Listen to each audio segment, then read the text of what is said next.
Les louanges qui eh bien, ont jailli de vos cœurs. Voilà, si je vous dis, qu'est-ce qu'un chrétien?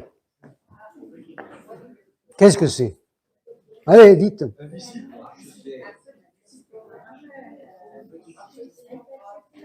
Je n'entends rien.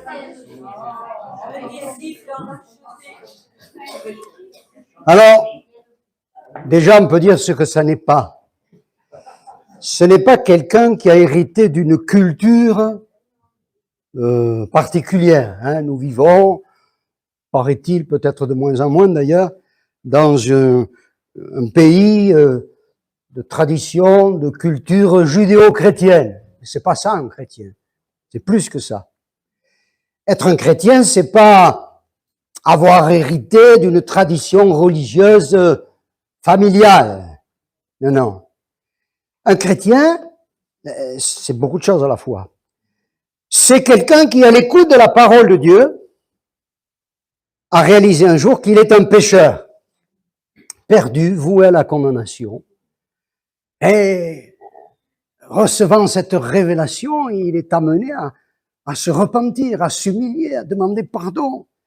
Et puis aussi, il réalise que Christ, le Fils de Dieu, le Messie, le Sauveur de tous les hommes, a donné sa vie sur la croix en rançon pour que ses péchés soient pardonnés. Alors il met sa foi en Jésus pour recevoir le salut. Et puis, à partir de là, il prend la décision de devenir disciple de Jésus d'une manière authentique et il en rend témoignage en prenant le baptême. Baptême d'eau par immersion à l'âge adulte. C'est quelqu'un qui est né de nouveau. Amen. Alléluia. Qui connaît cette transformation intérieure. Voilà. Les choses anciennes sont passées, vous connaissez le verset. Toutes choses sont devenues nouvelles. Ça, c'est pour celui qui est en Christ. Le Saint-Esprit vient habiter en lui, faisant de son corps son temple. Voilà, dans l'Épître aux Romains, au chapitre 8 et au verset 9, il dit, pour vous, vous ne vivez pas selon la chair, mais selon l'Esprit. C'est pas la même version. Si du moins l'Esprit de Dieu habite en vous. Si quelqu'un n'a pas l'Esprit de Christ, il ne lui appartient pas. Voilà, c'est quelqu'un qui a en lui l'Esprit de Dieu. Attention, ça n'a rien à voir avec le baptême dans le Saint-Esprit. Vous voyez? Il y a deux expériences complémentaires. D'abord, il y a la nouvelle naissance, le Saint-Esprit qui vient demeurer en nous et qui nous transforme de l'intérieur. Et puis, dans un deuxième temps, il y a cette réception de la puissance de Dieu, communiquant le Saint-Esprit. Selon ce que Jésus a dit, vous recevrez le puissance du Saint-Esprit survenant sur vous, vous serez mes témoins. Voilà. Et désormais, le chrétien, c'est celui qui possède une nouvelle nature. On l'a lu, je l'ai lu là, il ne vit plus selon la chair, c'est-à-dire selon les impulsions de sa nature humaine pécheresse, mais il vit désormais sous l'influence du Saint-Esprit qui vit en lui. Vous êtes d'accord avec ça? Bon. De ce fait, puisqu'il a reçu une nature nouvelle, une nature sainte, d'origine divine, spirituelle, et pas seulement charnelle, humaine, de par cela, le péché devient pour lui un acte contre nature. Un acte contre nature, opposé, contraire à sa nouvelle nature. Dans la première épître de Jean, au chapitre 3 et au verset 9, eh bien, l'apôtre du Seigneur Jésus, l'apôtre Jean, donc, dira ceci, première épître de Jean, chapitre 3, verset 9, quiconque est né de Dieu, quiconque est né de nouveau, quoi, ne pratique pas, le verbe est important là, ne pratique pas le péché, parce que la semence de Dieu demeure en lui, et il ne peut pécher parce qu'il est né de Dieu. Ça veut dire qu'il ne vit plus dans le péché, voyez-vous. Il ne s'installe pas dans le péché. Ça, c'était autrefois. Le péché ne domine plus sur lui, il ne l'a servi plus, il a été libéré. Et s'il commet quelque faute, le chrétien, eh ben, il s'en repent. Amen. Il s'en détourne parce qu'il sait qu'il a à sa disposition le sang de Jésus par lequel il peut s'approcher de Dieu pour être purifié. La première épître de Jean nous dit ceci, je vous écris ces choses, petits enfants, afin que vous ne péchiez pas. Et si quelqu'un a péché, nous avons un avocat auprès du Père, Jésus-Christ le juste. Il est lui-même une victime expiatoire pour nos péchés, non seulement pour les nôtres, mais aussi pour ceux du monde entier. Donc, voilà, soyons clairs, le chrétien, c'est celui qui fuit le péché, qui rejette le péché, qui s'installe pas dans le péché, vous voyez. Il ne s'y complaît pas, il ne laisse pas le péché dominer sur lui. Bon. Ça, c'est ce qu'un chrétien est, en tout cas ce qu'il doit être. Maintenant, une autre question. Si malgré tout, un chrétien se laisse séduire, se laisse envahir, se laisse dominer, se laisse asservir tout à nouveau par le péché, qu'est-ce qui arrive? Qu'est-ce qui arrive? Le Saint-Esprit qui est en lui est attristé. Éphésiens chapitre 4, verset 30, nous dit ceci.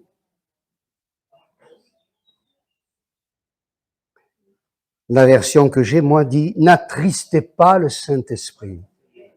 N'attristez pas le Saint-Esprit de Dieu par lequel vous avez été scellés pour le jour de la rédemption. » Vous voyez, le Saint-Esprit, c'est pas une chose, c'est pas une force. C'est pas, il communique la force, mais il n'est pas une force. Il n'est pas une simple influence. C'est pas un courant d'air. Le Saint-Esprit, c'est une personne. D'origine, une personne qui possède la nature divine au même titre que le Père et que le Fils. Bon. Et en tant que personne, eh ben, il peut être attristé. Et parce que le Saint-Esprit, par définition, est saint, c'est l'esprit de sainteté, le péché l'outrage, le désole, l'afflige, l'attriste. Et quand le Saint-Esprit qui vit en nous est attristé, qu'est-ce qui se passe? Il nous attriste. Il nous fait éprouver ses propres sentiments, sa propre tristesse, puisqu'il vit en nous. Et ainsi, il s'efforce de nous convaincre de péché et de nous persuader que nous avons commis le mal, que nous sommes dans une mauvaise voie, de désobéissance flagrante, de rébellion envers Dieu, et que nous devons impérativement nous repentir. C'est ça la fonction du Saint-Esprit. Pas seulement le jour de la conversion, bien sûr, il a fait ce travail. Quand nous nous sommes convertis, vous avez vécu ça, un jour, vos yeux se sont ouverts, et alors que vous pensiez peut-être que vous n'étiez pas si mal que ça, le Saint-Esprit vous a montré que vous étiez un misérable. Oui, le misérable.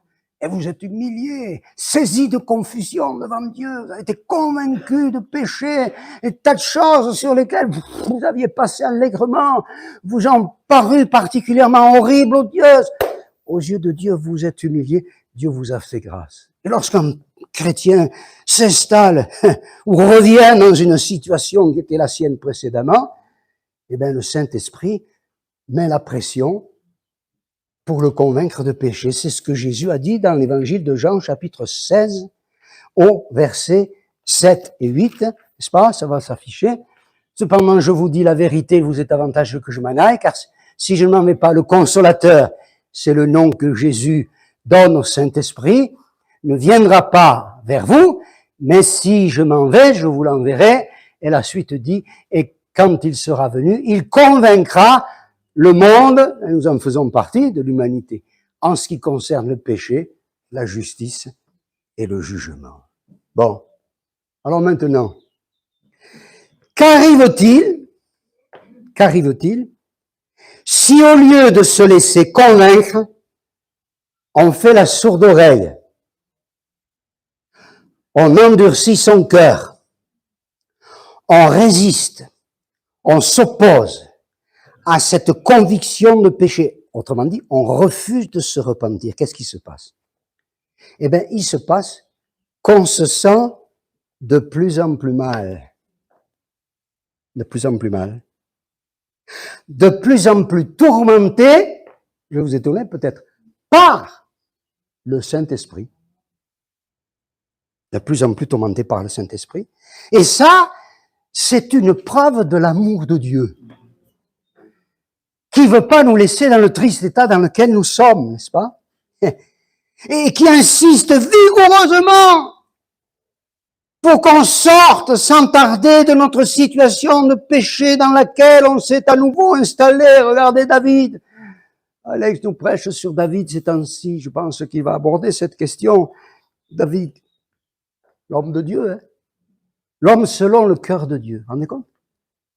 Quand même, l'adultère.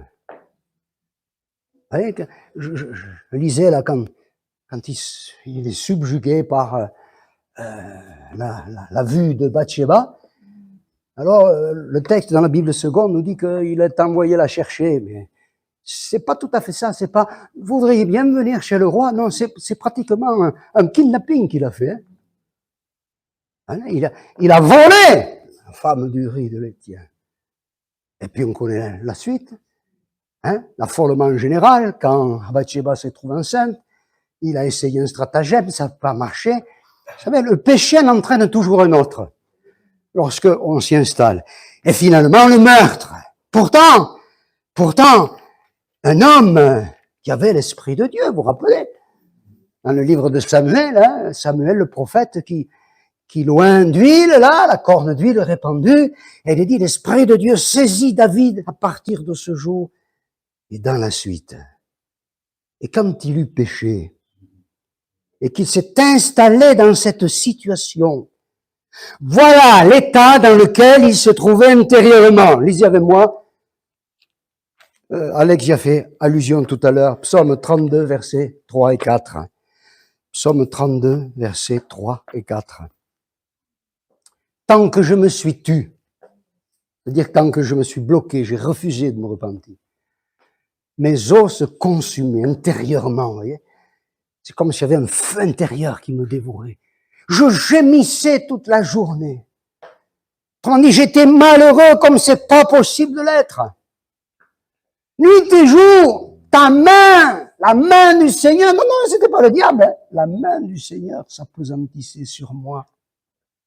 Ma vigueur n'était plus que sécheresse comme celle de l'été. Il était en pleine déprime. Je vous étonne, hein, mais c'est vrai. Déprime provoquée par l'Esprit de Dieu. Pas par le diable. Par l'Esprit de Dieu qui s'efforçait de l'amener là où il devait arriver. Ça a duré quelque chose comme un an, au moins.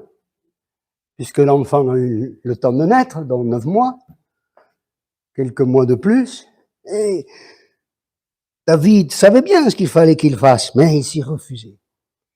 Et Dieu est bon. Et il a envoyé le prophète Nathan, qui a confronté David à son péché, tué cet homme-là. Et, alléluia, David a craqué. Amen. C'est bon des fois de craquer devant Dieu. Il y a des moments, c'est pas la peine de dire je te loue, je t'adore, ça. Non, règle le problème. Et il dira, j'ai péché contre l'Éternel. Et ça n'a pas été une repentance du bout des lèvres, mais du fond du cœur, quelque chose de profond, de sérieux. On en a le témoignage quand on lit le psaume 51, vous le lirez à la maison, n'est-ce pas? Et dès qu'il eut confessé son péché à Dieu, il en a éprouvé aussitôt un soulagement intérieur. Voilà. Dans le psaume 32, on y revient, d'ailleurs c'est oui ce qu'a lu en introduction du culte tout à l'heure Alex, hein, il dira « Heureux !» Voilà, lui qui était malheureux, comme chez moi, comme les pierres, hein, « Heureux celui à qui la transgression est remise, à qui le péché est pardonné. Heureux l'homme à qui l'Éternel n'impute pas l'iniquité, dans l'esprit duquel il n'y a pas de fraude. Tant que je me suis tu, mes os se consumaient, je gémissais toute la journée, car nuit et jour ta main s'appesantissait sur moi. Ma vigueur n'était plus que sécheresse comme celle de l'été. Je t'ai fait connaître mon péché. Je n'ai pas caché, je n'ai plus caché mon iniquité. J'ai dit, j'avouerai mes transgressions à l'Éternel, et tu as effacé la peine de mon péché. La paix de Dieu est revenue. Dans le psaume 51, il dit, Seigneur, rends-moi la joie de ton salut. Il l'avait donc perdu, mais Dieu a fait grâce. Dieu a fait grâce, vous voyez. Et pas une repentance là, le péché, ouais, d'accord, pardonne-moi. Non, c'est plus que ça. Hein. Dans l'épître de Jacques, l'apôtre Jacques, le frère du Seigneur Jésus, nous dit ceci. Jacques chapitre 4, verset 7, 8 même. Il dit, approchez-vous de Dieu, et il s'approchera de vous. Nettoyez vos mains, pécheurs. Purifiez vos cœurs, hommes irrésolus. Sentez votre misère. Soyez dans le deuil et dans les larmes, que votre rire se change en deuil et votre joie en tristesse. Humiliez-vous devant le Seigneur et il vous élèvera. Il ne peut pas vous élever avant que vous soyez abaissé, que vous soyez humilié. Pour connaître la joie du salut, la joie du pardon, il faut d'abord avoir éprouvé la tristesse de la repentance, nous dit la parole de Dieu. Béni soit Dieu pour David. Maintenant, si contrairement à David, on continue à endurcir son cœur, on se refuse à craquer devant Dieu comme il l'a fait, à crever l'abcès par une repentance sincère, qu'est-ce qui se passe? D'abord, je précise que la repentance, c'est pas seulement la confession, c'est l'abandon du péché. Un jour, dans une église que je ne mentionnerai pas, j'ai trouvé une lettre de quelqu'un qui avait commis, comme on dit, pique-pendre, et il écrivait dans ça, oui, mais chaque fois que je péchais, je demandais pardon, mais la semaine d'après, il recommençait. Ça m'a outré, ça. C'est pas ça, la repentance. C'est renoncer. C'est abandonner. C'est cesser. C'est mettre un terme total, définitif, absolu, radical à la pratique du péché. Alors, si contrairement à David, j'y reviens, on continue à endurcir son cœur. On se refuse à craquer devant Dieu, à crever l'abcès par une repentance sincère, malgré la pression que le Saint-Esprit exerce en nous. Qu'est-ce qui se passe? Eh bien, mes amis, mes frères et sœurs, il vient un moment où l'Esprit de Dieu se retire. Et ça, c'est tragique. C'est tragique. C'est ce qui est arrivé à Saül. Hein. Dans le premier livre de Samuel, chapitre 16, pourtant lui aussi, il avait été oint par le prophète. Il avait reçu le Saint-Esprit. La Bible dit même qu'il avait été changé en un autre homme. Mais il est dit qu'à un moment, l'Esprit de Dieu se retira de Saül. Une catastrophe, ça. Alors, quand l'Esprit de Dieu se retire, on est tranquille. Oui. On n'éprouve plus de culpabilité. Et on peut, allègrement, si je puis dire, continuer à vivre une situation de péché. Comme si de rien n'était. On a perdu notre bonne conscience. Notre conscience s'est flétrie, cautérisée. Vous voyez, j'ai connu certains gars, je me suis dit, mais c'est pas possible. Comment il a fait pour que pendant des mois, voire des années, il continue comme si de rien n'était, à venir au culte, à prendre la Sainte Seine, à prétendre servir le Seigneur, à être tout sourire, comme si de rien n'était. L'Esprit de Dieu s'est retiré. L'Esprit de Dieu s'est retiré. Alors, vous savez quoi? On est mort.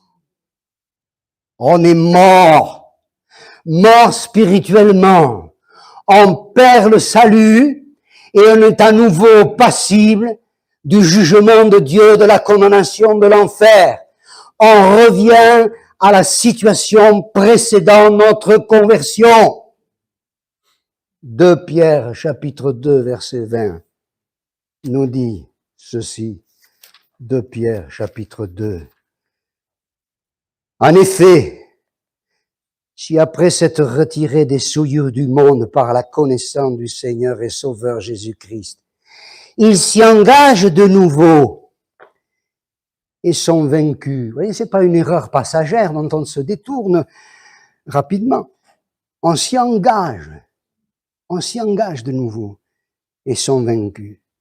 Leur dernière condition est pire que la première. Car mieux valait pour eux n'avoir pas connu la voie de la justice que de se détourner après l'avoir connu du saint commandement qui leur avait été donné.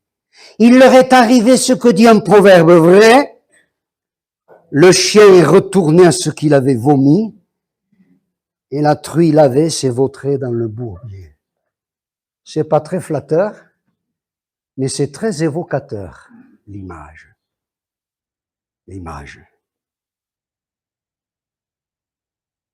Alors certains vous diront, c'est pas possible. Une fois qu'on est sauvé, on est toujours sauvé. C'est faux.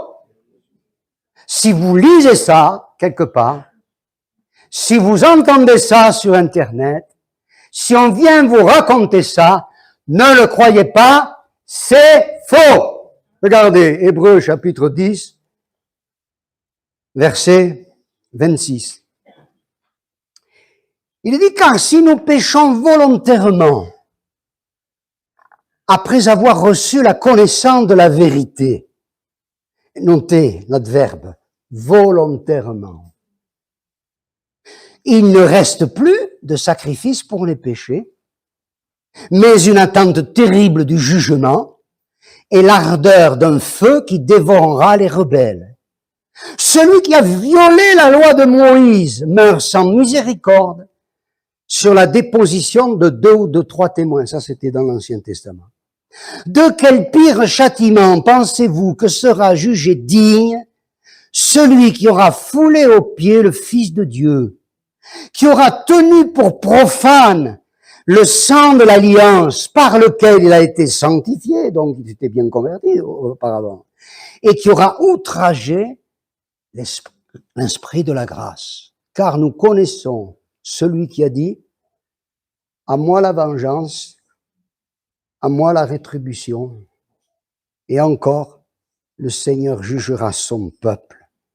C'est une chose terrible que de tomber entre les mains du Dieu vivant.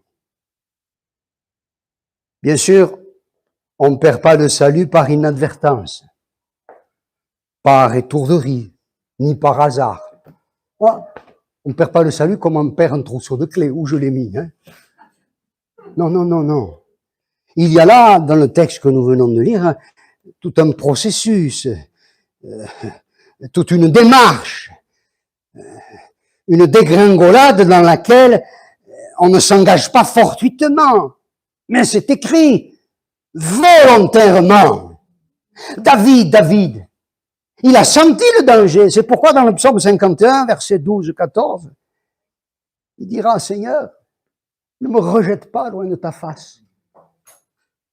Ne me retire pas ton Esprit Saint. Il dit pas, garde-moi sur le trône, hein, parce que tout ça, ça vient après. Il dit, ne me retire pas ton Esprit Saint. Parce que si tu me retires ton Esprit Saint, c'est fini pour moi. Ne me rejette pas loin de ta face. Et Dieu l'a fait grâce. Alors, j'arrive à ma conclusion. Vous voyez, j'ai pas été très long. Hein. Je ne nie pas totalement qu'on puisse encore revenir au Seigneur. Même quand on est retourné à notre misère passée. Dieu est si bon. C'est vrai. Mais je crois qu'il y a ce que j'appellerais un point de non-retour. Je crois que quelqu'un peut endurcir son cœur à tel point qu'un retour à Dieu ne se fera pas. Se fera pas. Il ne nous appartient pas de dire celui-là, il a atteint le point de non-retour. Ça, c'est Dieu seul qui le sait. C'est Dieu seul qui le décrète. Mais c'est chacun pour soi qui doit s'interroger. Si quelqu'un ce matin est concerné par ce qui vient d'être dit, n'en arrivez pas là. N'en arrivez pas là. Repentez-vous sans plus tarder. Vous savez, il y a ce verset d'Hébreux 3, versets 7 et 8, qui dit aujourd'hui, si vous entendez sa voix, n'endurcissez pas votre cœur. Et si vous lisez le chapitre, je crois qu'à 3 reprises, ce verset revient aujourd'hui. Si vous entendez sa voix, n'endurcissez pas votre cœur. Ailleurs, dans la deuxième aux Corinthiens, au chapitre 6, au verset 1er, il est dit, c'est maintenant le jour favorable. C'est maintenant le jour du salut. Le diable, il viendra nous dire, non, mais allez, va, tu peux un petit peu continuer comme ça. D'ici quelque temps, oui, ok, tu te repentiras, mais pour le moment, profites-en bien. Hein. C'est un leurre, ça. C'est un mensonge, c'est une tromperie. C'est maintenant. C'est aujourd'hui. Alors, si quelqu'un est concerné, on va voir un temps de prière. Je vais laisser la place à Alex, il priera pour vous, avec nous.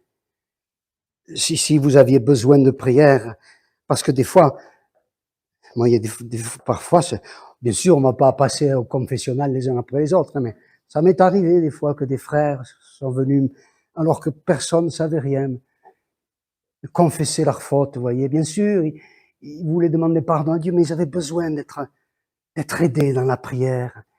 Et on a prié pour que Dieu leur fasse grâce. Et alléluia, quand quelqu'un en sort. Si donc c'est votre besoin, allez trouver votre pasteur et il priera avec vous, pour vous. Et puis, pour ceux qui sont pas directement concernés, alléluia, hein,